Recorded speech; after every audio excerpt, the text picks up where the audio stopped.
નમસ્કાર મિત્રો, હું છું વિજય પ્રજાપતિ અને આજે આપણે જોવાના છીએ સ્વાધ્યાય 3.2 નો દાખલા નંબર 3. જો મિત્રો, અહીં આપણને એક રકમ આપી છે કે ક્રિકેટ ટીમના કોચે 7 બેટ અને 6 દડાઓ રૂપિયા 3800 ખરીદ્યા.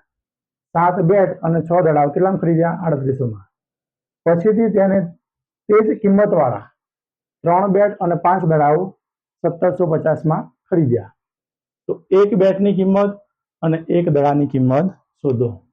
આપણે શોધવાનું છે કે એક બેટની કિંમત કેટલી થાય અને એક દડાની કિંમત કેટલી થાય. તો મિત્રો, આવો જો દાખલો પરીક્ષામાં પૂછાય તો પહેલા પહેલું આપણે ધારણા કરવી પડે. આપણે બેટ માટે અને દડા માટે આપણે ધારણા કરીએ. ધારો કે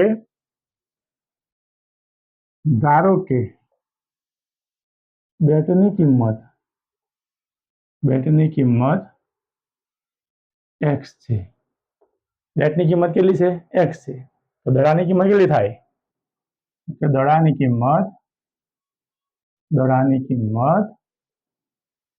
y છે. બેટની કિંમત x અને દડાની કિંમત y છે. હવે જો મિત્રો, આગળ કીધું છે કે ક્રિકેટ ટીમના કોચે 7 બેટ અને 6 દડાઓ 3800 ખરીદ્યા. 7 બેટ આપણે સીધું સમીકરણ મળી જાય. જુઓ, 7 બેટ એટલે 7x વત્તા 6 દડાઓ એટલે 6y બરાબર 3800.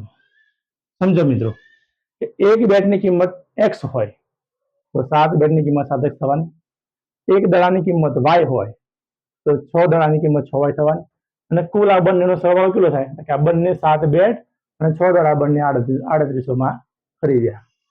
આપણને મળ્યું આ સમીકરણ નંબર 1.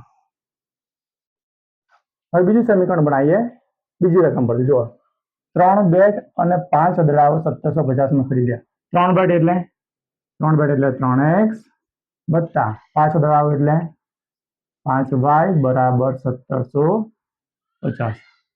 આ સમીકરણ નંબર આપણને બીજું મળ્યું. જો મિત્રો, એક બેટની કિંમત x હોય તો 3 બેટની કિંમત 3x, એક દડાની કિંમત y હોય તો 5 દડાની કિંમત 5y બરાબર બંનેનો સરવાળો કેટલો? તો 3 બેટ અને 5 દડાની કિંમત 1750 થાય. આ સમીકરણ 1, આ સમીકરણ 2. બંને સમીકરણ પ્લસ વાળા છે તો આપણે ગમે તે નાનું સમીકરણ લઈ લઈએ. નાનું સમીકરણ આપણે આ છે તો લઈએ છીએ કે 3x વત્તા 5y બરાબર 1750. 3x ને સૂત્રનો કરતા બનાવો. 1750 ના 1750, 5y પેલી બાજુ જાય એટલે -5y થાય. x બરાબર 1750 -5y છેદમાં આયા 3. આંકવાની કિંમત મળી તો કે આ x ની કિંમત મળી. આને આપણે નામ આપીએ સમીકરણ નંબર 3. સમીકરણ 3 ની કિંમત એટલે કે x ની કિંમત સમીકરણ 1 માં મૂકતા લખીએ કે x ની કિંમત તમે આ રીતે લખો તો પણ ચાલે કે સમીકરણ 3 ની કિંમત સમીકરણ 1 માં મૂકતા એવું લખો તો પણ ચાલે. x ની કિંમત સમીકરણ 1 માં મૂકતા. જુઓ, સમીકરણ 2 માં આપણે ઉપયોગ કર્યો એટલા માટે 2 માં ના મૂકવાની, 1 માં મૂકવાની. સમીકરણ 1 આપણે લખીએ કે સમીકરણ 1 છે 7x વત્તા 6y બરાબર 3800. 7 ના 7, x બરાબર આપણે આખી કિંમત મૂકવી પડે તો મૂકીએ આપણે 1750 માઇનસ 5y ભાગ્યા 3 વત્તા 6y બરાબર 3800. જો મિત્રો, હવે અહીં 7 છે અંશમાં અને છેદમાં 3 છે. આ બંને કટ થતા નથી. જો કટ ના થાય તો પહેલા પેલો નિયમ કયો કે છેદમાં જે સંખ્યા હોય એનો આપણે લસા લેવો પડે. તો લસા લઈએ આપણે કે લસા 3 વડે ગુણતા. દરેક પદને 3 વડે ગુણવાના. એટલે કે 7 ના 7, 1750 માઇનસ 5y ભાગ્યા 3 ગુણ્યા 3 વત્તા 6y ગુણ્યા 3 બરાબર 3800 ગુણ્યા 3. જો મિત્રો, આ 3 પદના પ્રથમ પદ, આ બીજું પદ, ત્રીજું, 3 પદના આપણે 3 વડે પ્લસ આ 3 વડે ગુણ્યા. હવે મિત્રો જુઓ 3 કટ થાય છે તો મળ્યું કેવું એ આ રીતનું મળે 7 કૌંસમાં 1750 માઇનસ 5y વત્તા 6 તરી 18y 3800 ગુણ્યા 3 આપણે કરીએ ગુણાકાર 3800 ગુણ્યા 3 હવે કરીએ જુઓ તો 1750 ગુણ્યા 7 આ બંને ગુણાકાર કરવાનો. આ 7 બંને જોડે ગુણાય 1750 જોડે પણ ગુણાય અને 5y જોડે પણ ગુણાય. તો કરીએ ગુણાકાર 1750 ગુણ્યા 7 7 ગુણ્યા 0 એટલે 0 7 પંચાને 35 વધી 3 સીધી સીધી 49 50 51 52 52 બગડો વધી પડી 5 7 1 7 8 9 10 11 12 કેટલા મળ્યા 1750 ગુણ્યા 7 કરીએ તો 12250 મળ્યા. આ 12250. હવે 7 5y જોડે પણ ગુણાય 7 1750 જોડે પણ ગુણાય અને 7 5y જોડે પણ ગુણાય એટલે 7 પંચાની 35y આગળ ચિહ્ન માઇનસનું વત્તા 18y પાછું ફરીથી ગુણાકાર આવ્યો 3800 ગુણ્યા 3 તો કરીએ ગુણાકાર 3800 ગુણ્યા 3 3 ગુણ્યા 0 એટલે 0 3 ગુણ્યા 0 0 8 તરી 24 નો ચોકડો વધી પડી 2 3 તરી 9 10 11 કેટલા મળ્યા 11400. કેટલો ગુણાકાર મળ્યો કે 11400. જો મિત્રો હવે 12250 35 માંથી 18 જાય માઇનસ 35y વત્તા 18y એટલે 35 માંથી 18 જાય કેટલા મળે માઇનસ 17y બરાબર 11400.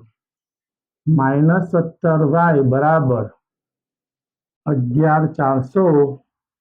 આ 12250 પેલી બાજુ જાય તો કેવા થાય કે માઇનસ 12250 એટલે કે માઇનસ 17y બરાબર 11400 માંથી 12250 જાય તો મિત્રો 850 મળે. પણ 850 કેવા કે મોટી સંખ્યા માઇનસ એટલે માઇનસ 850 મળે. બંને સંખ્યા માઇનસ જો બંને માઇનસ હોય તો પ્લસ કરવું પડે એટલે કે 17y બરાબર 850. y ના સૂત્રનો કરતા બનાવો 850 ભાગ્યા 17 17 પંચાની 85 ના મીંડું ગુણી કાઢવાનું એટલે કેટલા મળે આપણને કંઈક આ રીતનું મળે.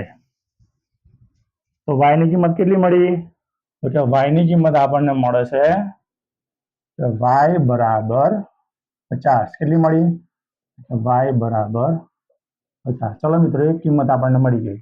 આ y ની કિંમત કયા સમીકરણમાં મુકાય કે y ની કિંમત સમીકરણ 3 માં મૂકતા લખીએ y ની કિંમત સમીકરણ 3 માં મૂકતા સમીકરણ 3 આ જુઓ x બરાબર 1750 માઇનસ 5y ભાગ્યા 3 x ના x 1750 ના 1750 માઇનસ 5 ના 5 અને y બરાબર y ની કિંમત મૂકવી પડે. y ની કિંમત છે 50 છેદમાં હતા 3. x બરાબર 1750 50 ગુણ્યા 5 એટલે 250 50 પંચા કેટલા થાય 250 ભાગ્યા 3 એટલે કે x બરાબર 1750 માંથી 250 જાય તો કેટલા મળે કેટલા વધે તો કે 1500 વધે. 1500 ભાગ્યા 3 1500 ભાગ્યા 3 કરીએ તો 3 પંચાની 15 તો x બરાબર 5 અને પાછળ આ બંને મીંડા લાગે એટલે x ની કિંમત કેટલી મળી તો કે x ની કિંમત 500 અને y ની કિંમત 50. તો જો મિત્રો x બરાબર આપણે શું ધારીશું તો કે x બરાબર 2 એટલે કે એક બેટની કિંમત 500 રૂપિયા અને એક દડાની કિંમત 50 રૂપિયા મળે. લખવું પડે આ રીતે કે એક બેટની કિંમત કેટલી કે રૂપિયા 500 અને એક દડાની કિંમત રૂપિયા 50 મળે છે. થેન્ક યુ મિત્રો.